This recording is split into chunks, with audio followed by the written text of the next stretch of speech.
কুমিল্লায় যথাযোগ্য মর্যাদায় পালিত হয়েছে ৫০তম ভিডিপি দিবস। এই উপলক্ষে বাংলাদেশ আনসার ও গ্রাম প্রতিরক্ষা বাহিনীর উদ্যোগে আলোচনা সভা, র্যালি, কেক কাটা ও বেলুন উড়িয়ে দিবসটির আনুষ্ঠানিক সূচনা করা হয়।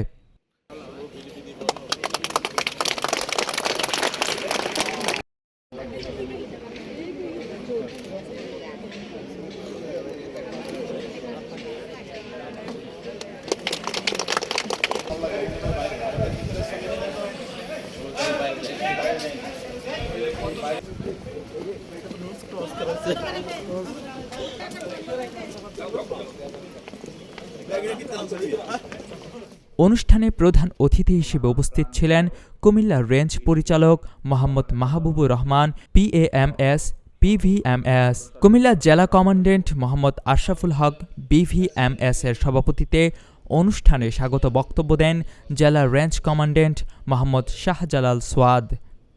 প্রধান অতিথির বক্তব্যে মোহাম্মদ মাহবুবুর রহমান বলেন, গ্রাম পর্যায়ে নিরাপত্তা নিশ্চিত করা, সামাজিক সচেতনতা সৃষ্টি এবং রাষ্ট্রীয় উন্নয়ন কর্মসূচি বাস্তবায়নে ভিডিপির সদস্যরা সততা ও দায়িত্বশীলতার সঙ্গে কাজ করে যাচ্ছেন। ভবিষ্যতেও দেশের উন্নয়ন ও শান্তি বজায় রাখতে ভিডিপির ভূমিকা আরও সুদৃঢ় হবে বলে তিনি আশাবাদ ব্যক্ত করেন। এ সময় তিনি আসন্ন জাতীয় সংসদ নির্বাচনে মাঠ পর্যায়ে নিরাপত্তা ও শৃঙ্খলা রক্ষায় ভিডিপি সদস্যরা গুরুত্বপূর্ণ দায়িত্ব পালন করবে বলে জানান। অনুষ্ঠানে আনসার ও ভিডিপির বিভিন্ন পর্যায়ের কর্মকর্তা, সদস্য এবং আমন্ত্রিত অতিথিরা উপস্থিত ছিলেন। ভিডিপি দিবস উপলক্ষে এমন আয়োজন নতুন প্রজন্মের মধ্যে দেশপ্রেম, দায়িত্ববোধ ও জাতীয় চেতনা জাগ্রত করতে সহায়ক ভূমিকা রাখবে বলে আয়োজকরা জানান।